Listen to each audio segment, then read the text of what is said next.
নিচ্ছে যাচ্ছে।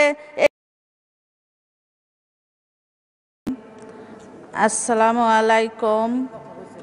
মাননীয় স্পিকার, আপনাকে ধন্যবাদ।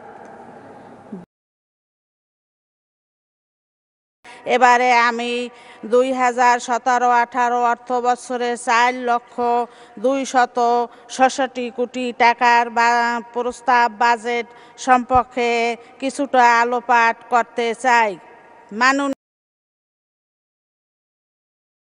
স্পিকার, মাননীয় প্রধানমন্ত্রী জননেত্রী শেখ হাসিনার নির্দেশনায় মাননীয়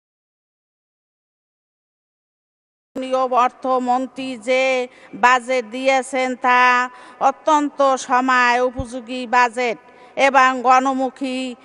এই বাজেট যে গণমুখী হয়েছে তার প্রমাণ বাজার পরিস্থিতি বিভিন্ন সময় আমরা দেখতাম বাজেট দেওয়ার সাথে সাথে বাজেটের জিনিসপত্রের দাম বেড়ে যেত, কিন্তু এবার বাজেটের পর দেশের বাজার পরিস্থিতি স্বাভাবিক রয়েছে। এর অর্থ এই বাজেট জনগণের কল্যাণের বাজেট, এই বাজেট দেশ এগিয়ে যাওয়ার বাজেট, এই বাজেট সুষম উন্নয়নের বাজেট, এই বাজেট 2021 সালের দেশের মধ্যম আয়ের বাংলাদেশের মধ্যম আয়ের দেশের পরিণত হওয়ার বাজেট। তাই এই রকম একটি সুন্দর গণমুখী বাজেট প্রদানের জন্য মাননীয় প্রধানমন্ত্রী জননেত্রী শেখ হাসিনা ও মাননীয় অর্থমন্ত্রীকে আমার এলাকাবাসীর পক্ষ থেকে আন্তরিক অভিনন্দন জানাই। স্পিকার, দক্ষিণবঙ্গের মানুষের দীর্ঘদিনের স্বপ্ন পদ্মা সেতু নির্মাণ। পদ্মা সেতু নিয়ে অনেক ষড়যন্ত্র হয়েছে। মাননীয় পটুয়াখালী জেলার মেডিকেল কলেজ প্রতিষ্ঠা করা হয়েছে।